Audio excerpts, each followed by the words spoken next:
Great question from one of our viewers. Bakit daw hindi masyadong maingay ang Toyota Rush sa mga MPV or 7-seater na debates or conversations? Napaka-interesting. Tara, pag-usapan. So actually, I believe that the Toyota Rush is really one of the best options in terms of, that 7-seater family car segment. In fact, I have said this a lot of times here, especially for those na mga OG talaga, na it is my dream family car before, yung pinaka first natin na option talaga back 2021. We wanted that, me and my wife, we really wanted to get the Toyota Rush.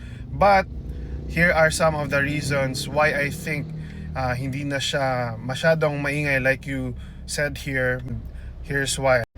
Number one reason that I think is that when you try to ride it, it actually feels a little bit cramped, okay? And then, para sa akin lang naman to, yung feeling niya is parang nakasakay ka lang sa sedan.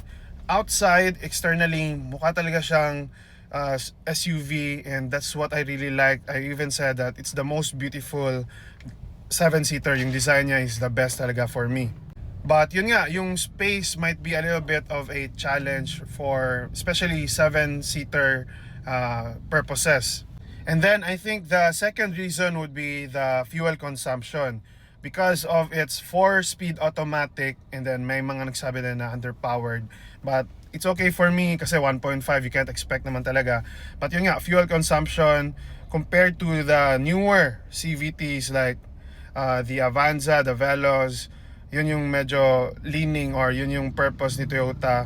Improved fuel consumption, and yun din yung reason on that same thought na may bago na version. That's when the new Avanza came out, and then the Veloz for those who want a bit of a more premium, practical, reliable 7-seater.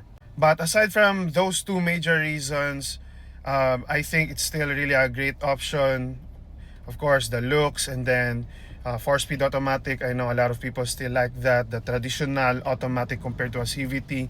And then lastly, the rear wheel drive, which is very great for those who always have those off-roading and uphill situations, especially for a 7-seater. So for those of you guys who haven't watched it yet, kindly search Toyota Rush or 7-seaters on my YouTube channel, and then hopefully that will help. Sana katulong. Follow for more.